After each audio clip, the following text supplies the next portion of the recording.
such a strange and amusing place. One day you buy him rocket ship underpants, and then the next they're in outer space. Mama, don't you know you keep the whole world turning round?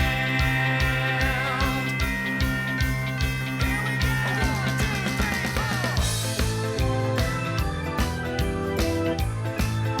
3, 4. Any veteran mom can tell you that bringing baby home, especially when they start moving around, can turn a safe haven home like this into a confusing maze of potential booby traps. For many new and expectant parents, it can be almost as confusing as trying to figure out how to take care of the kid. Right, so as part of our new Beginnings series with State Farm, we've invited Michele Spahr from Safe Start Baby to show us what we need to know. Welcome, Michele. Thanks so much for having me. Let's get started. Great. Okay. So this is the kitchen, and of course this is one of the most important rooms in the house to baby-proof because there are so many dangers.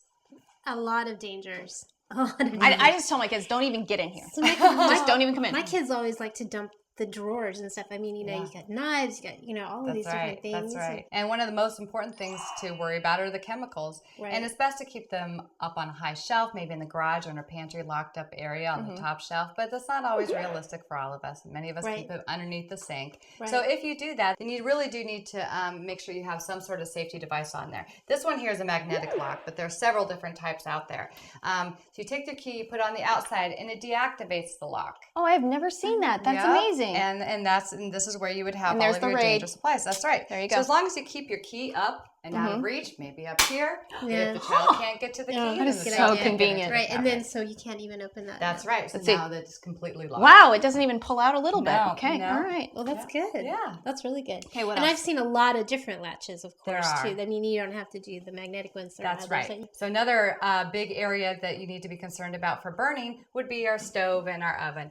This right here is what's called a stove guard. It prevents the child from being able to reach up and touch the burner. Right. It's always best to use the back burners, turn your pot handles towards the wall. Right. And just keep, like you said, keep them Get out out. of the kitchen. Just get out. See, that's my solution. Or just don't cook until they're like 6. There you go. That's my Order idea. in. Right. Okay. So here we are at the top of the stairs, which is a very treacherous place for children. So tell us what we need to worry about here. The most important thing the parents need to know is that at the top of the stairs, you should always have a hardware mounted gate, which means that it's drilled in. It's not a pressure gate or a tension gate.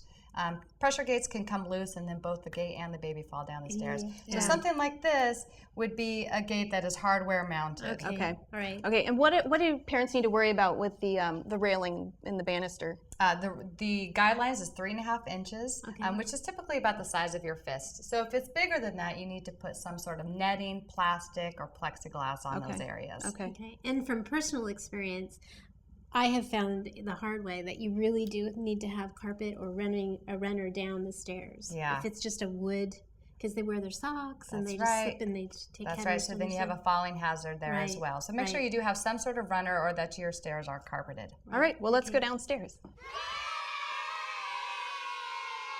Tell us what we need to worry about in a room like the family room. Sure. Well, one example is this beautiful product right here. What we need to do is anytime we have a table sitting in the middle of the room, especially for new crawlers who are learning how to walk, the rugs can be a tripping hazard. So you want to pad your tables, put something on the edges that if they do fall forward, they're not going to hit their head on the corners. See, I lived with one of these around my coffee table for almost 10 years because my kids are 5 years apart. Right. And I can tell you, it saved me a couple of trips to the emergency room. Yeah, there were no a couple kidding. of major headers right into it, and it really was worth it. Yeah. And you know what? And the great thing about this one here is you can actually take it off. So if you have So when you have people over, company, Right. you don't go, you don't scream, hey, I've got kids. That's right.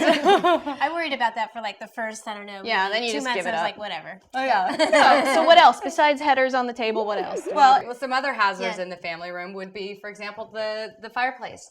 And if you have a fireplace that you like to use during the winter time, it's really important to put some sort of barrier all the way around it. And there's gates, there's all sorts of different type of products for that. But if you do have a screen like this, you want to make sure and anchor it so the child can't just pull this over. Right. And this is not a good solution for using the fireplace. If you do want to use it, that gate is very important. Right. No kidding. Because these can also get hot. They do. Yeah. That's right. I found out the hard way that hot metal looks just like cold metal. Yeah, it's hard to tell the you difference. can't tell. Yeah. And then what are these? Well, here's some that's great huge. electrical devices. It is huge. Yeah. That's just a box that covers the whole entire outlet. So if you have something you don't want your child to unplug or get to at all, you can just put this box. The plugs are on the inside. You close the box, child can't gain access to it. And then the cords come out here. Right. So this is for something that has something plugged into Right, the plug. exactly. Okay. And this one, I have these at my home too. You slide it. Yep, it's called a slide plate. Can't It's electrocute spring-loaded, so if you slide it to the side when you want to plug something in, if your child were to unplug your lamp or to try to open this, it's just going to snap into that lock position. Great. Brilliant product. Great. Well, this has all been wonderful information. Thank you so much for spending the time with us today. Thank you for having me. And obviously, there's a lot more that we haven't been able to discuss today. So if you need more information on baby-proofing your home, go to our website. MommyCast.com. Mama, don't you know you keep the whole world turning round? Mama, don't you know you keep the whole world turning round? We should also take our chemicals and put those at the top of the shelves and keep those out of reach. But again, that is not realistic either. That was terrible. Can I just do that whole thing over? Do I get my blooper cut? Yes, you do. You're entitled to one. Yeah. Oh, now the pressure's on. Yeah.